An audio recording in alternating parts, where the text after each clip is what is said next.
beautiful weather today, bruv.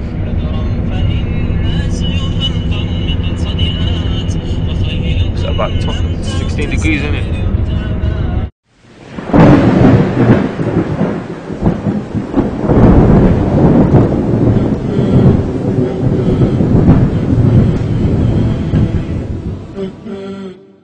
The next place that the brothers visited was a beautiful palace called Alhambra, which is placed on a hill overlooking Granada.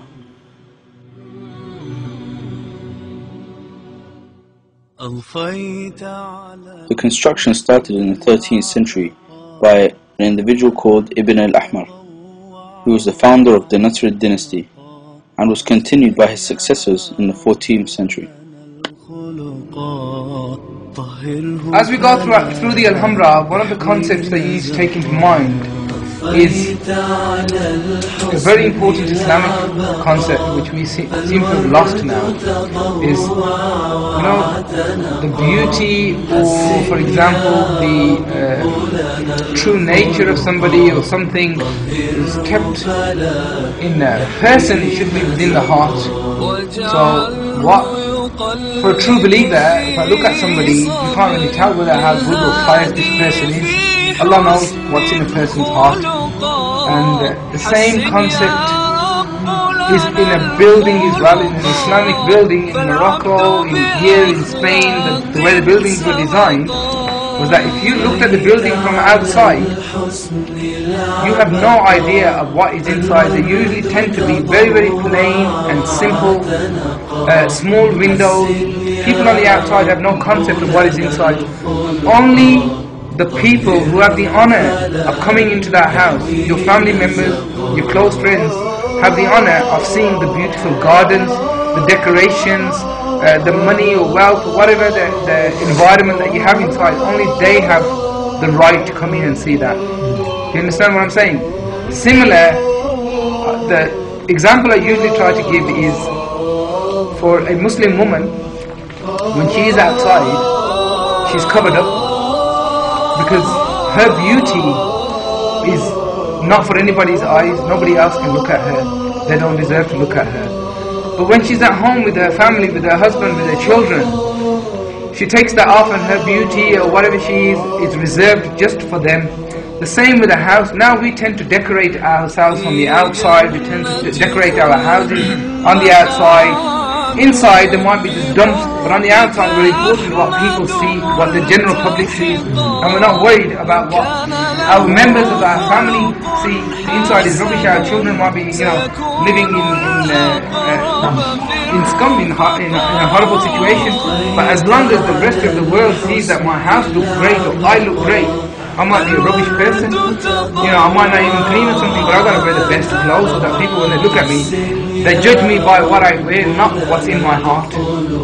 And that's the same concept here. And what you will see, that as you walk through the buildings, you have no idea what is inside. You usually have small doors or windows that are usually angled as well, so that people walking past who shouldn't be there, they don't know what's inside.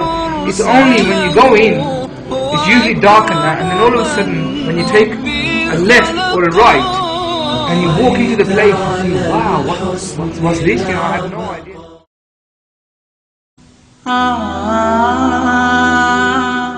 5 miles west of Cordoba, we find Medina al-Zahra, or the City of the Flower, or otherwise known as the Blooming City.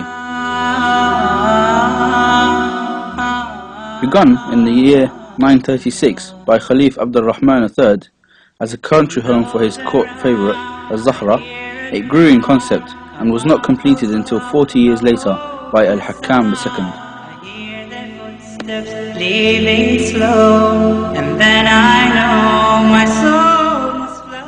In the year 1010, during the Berber revolt, Medina al-Zahra was destroyed.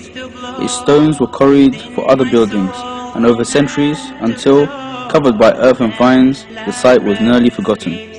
Only in recent times did the Spanish government painstakingly begin to restore some of the place. But as you can see, after what little restoration is had on it, what once stood as a beautiful palace is in ruins. and we're only left to imagine what it once was. And meet with this eternal fate. Oh, mark the words that I do say. Who knows tomorrow could be your day. At last it comes to heaven or hell.